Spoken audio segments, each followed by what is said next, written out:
Sasa nyinyi mnachukua tu mahindi haya ya kwenye nini?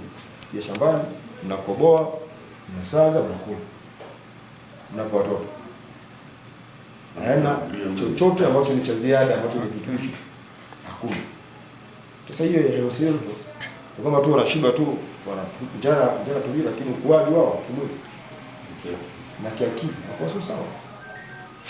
Tuna shida ya udumavu, tuna shida ya nini? Utapiamlo.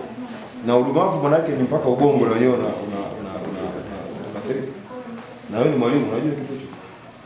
Unapolisha mtoto chakula ambacho hakina virutubisho, na hapo mnalea watu hapo, kwa watu wengine wanasema kwanza ndio kuna mpaka chakechea ndio bado wanahitaji nini virutubisho mbalimbali. Kwa hiyo maelekezo ambayo tunatoa, kuna mashine pale na Mayele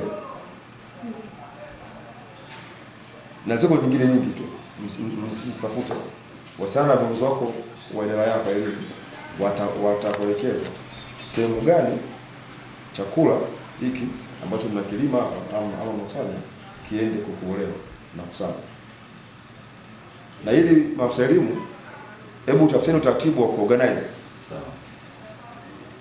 Kama hishi msafiri, mimi siamini kama yule mzee yule pale akija kukusanya mahindi kwa mfano ya kata nzima hii shule yote hii akasage kwa siamini kama atanani atawachaje na nini. Mimi siamini kitu hicho.